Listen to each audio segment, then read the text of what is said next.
Fala, ô Paquito, você é o inimigo do humor, vai lá. Vamos lá. Tem uma última da Ana Jesus aqui de novo, que ela falou assim, você acha que o cenário político atual do mundo, inclusive no Brasil, está relacionado com os eventos do Apocalipse? Acho que o Apocalipse vem se cumprindo desde que ele foi escrito. O Apocalipse, ele é cíclico? Ele é uma coisa que acontece e se repete? Ele é uma linearidade que cresce de maneira espiral. Como assim?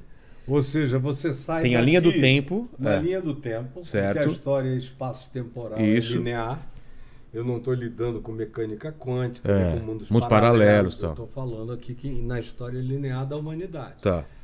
Então ele começou nos dias de João. Aliás, antes de João, o mundo já era apocalíptico. O mundo nunca não foi apocalíptico. Tá.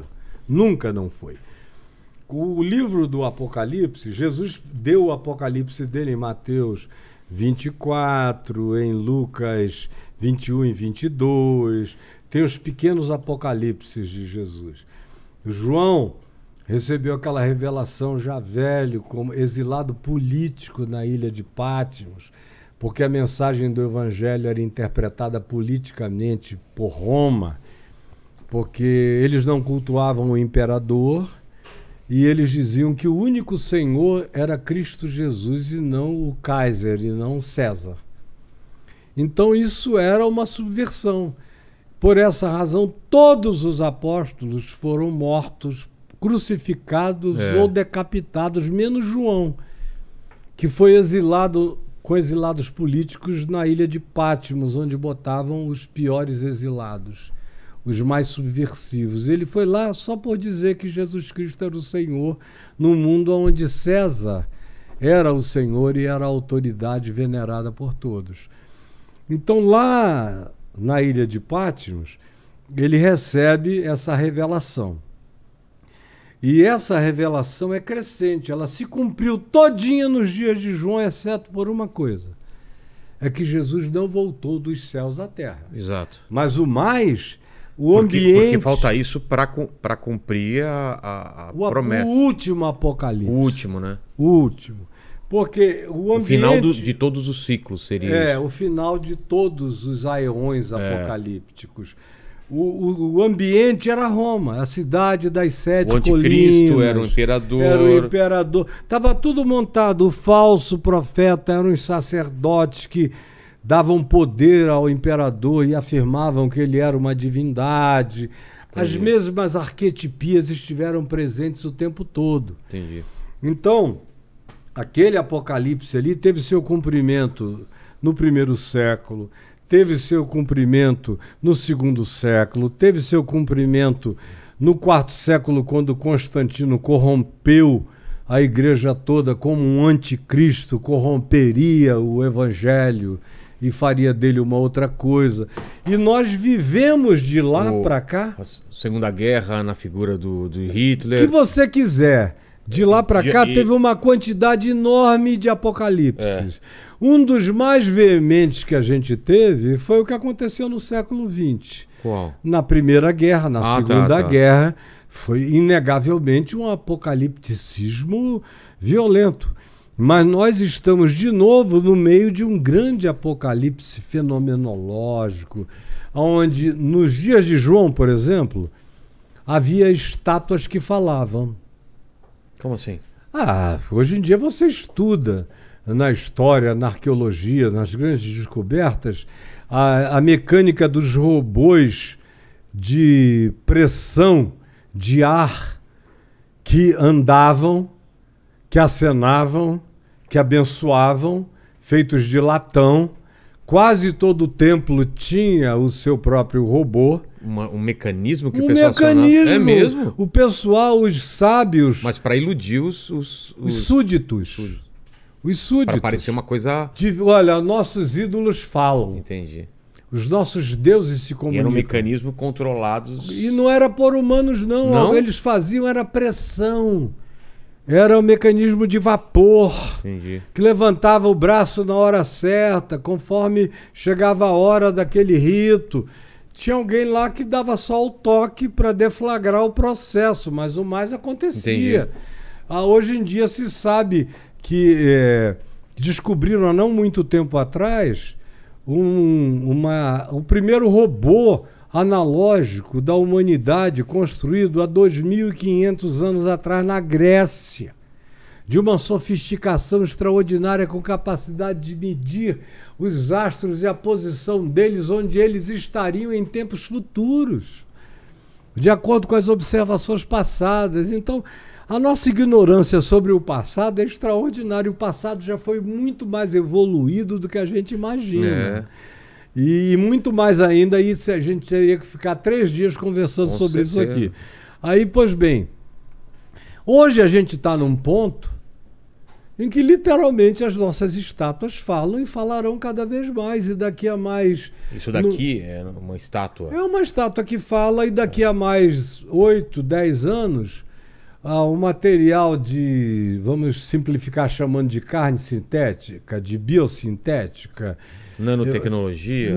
Mas a formação, por exemplo, de uma mulher que você pega nela e sente carne, calor, pulsão, e é só um robô, e que geme, e que fala com a voz mais gostosa, Sim. E que você chega em casa e te serve, e que te trata como um rei, vai estar presente, como Sim. também um marido que não existe, mas que vai estar presente. Um animal, qualquer outra coisa. E não vão ser esses cachorrinhos assim, japoneses, não. Vai ser gente com tua cara que vai ficar...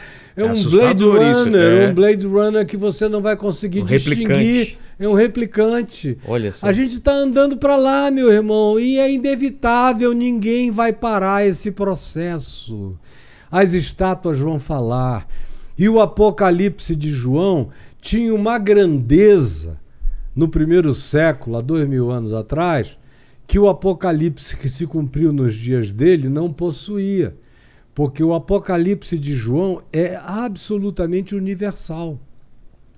Quando ele diz que todas as fontes de água da terra vão ser contaminadas, todos os mares vão ser poluídos, o céu vai ficar tão escuro que você não vai conseguir ver o sol, as doenças vão proliferar numa escala extraordinária, as guerras produzirão morticínios de milhões e de milhões, o que não era possível naqueles dias nem sob o Império Romano, com calamidades de natureza, com a capacidade de extinguir povos e nações do dia para a noite. Tudo aquilo que o Apocalipse de João projetava para o futuro, embora já tivesse a sua aplicação imediata no presente e tenha tido no curso da história, ainda está por se consumar para nós, ou para os nossos filhos, ou para os nossos netos, ou para as próximas gerações. E uma das coisas mais fortes do Apocalipse sobre isso é dizer que o juízo de Deus, que na realidade nunca é Deus vindo e dizendo: ah, canalhas, bé. Somos nós que fazemos e trazemos o próprio juízo sobre nós. A gente avacalha tanto a vida que a vida se volta contra nós. É um bumerangue que volta. Não precisa Deus lá de cima dizer: vai agora. Tudo entra numa cadeia, num ciclo de morte quando você planta a semente da morte. Então, lá no Apocalipse diz, uma das duas coisas mais sérias que eu vejo é dizer que então serão destruídos aqueles que destroem a terra. É um negócio extraordinário. Serão destruídos aqueles que destroem a terra? Nos dias de João não tinha ninguém com capacidade de destruir a terra. Hoje tem. Hoje tem milhares de vezes, Exato. Muitas terras. Exato. Muitas terras. Se der bobeira, a gente destrói até o sol com o aparato que nós temos. E a outra coisa e então naqueles dias serão julgados aqueles que controlam as almas humanas. Psique antropon é a expressão grega usada lá aqueles no Apocalipse. Aqueles que controlam as igrejas seriam os pastores. Mas e todos os outros meios e modos de indução, de controle da mente, que conduz os seres como entes Redes robóticos sociais, e tudo. qualquer outra coisa. A rede social ainda é o arranhãozinho Do que que vai vir. virá. Exato. Do que virá e o que virá, Mas meu que querido. medo disso. Mas Pastor. é melhor a gente ter cuidado com tudo que a gente faz todo Manipulação dia. genética. De todos os tipos. Os entes antigos, as misturas de homem com animal, que a gente atribui só a mitificações dos antigos, eles eram caras muito mais evoluídos do que a gente imagina. Falando de Egito antigo. E tudo. de Creta antiga, De e de experiência. gregos antigos, e de Mileto. Você acredita que teve contato realmente com alienígenas? Claro. De tecnologia avançada e tudo mais? Claro, desde o Éden. Lá no Éden está dito que quando o homem comeu do fruto da árvore do conhecimento do bem e do mal, o que se disse é que Deus colocou um querubim, que é um ente de uma outra natureza, Uma de espada flamejante. flamejante, para eles não terem acesso à árvore da vida e não ficarem eternamente irredimíveis. O que significa isso na tua... Significaria que não haveria redenção para nós, uma vez que você come do fruto da árvore do bem e do mal e depois você adquire o poder de viver para sempre. imortalidade. Cara, é um Hitler eterno. Entendi. Aí a humanidade seria impossível. Entendi. Então a morte é uma bênção porque ela retira a perversidade do mundo e nos permite fazer reciclagens periódicas.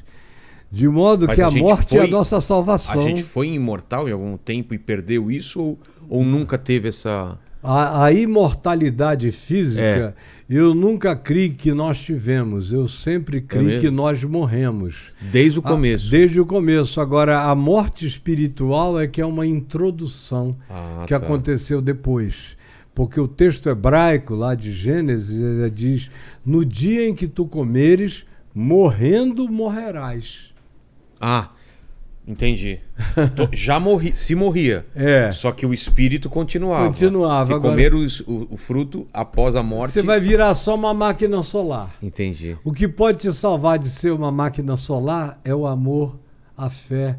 A fé, a esperança e o amor é que te colocam no plano da vida eterna.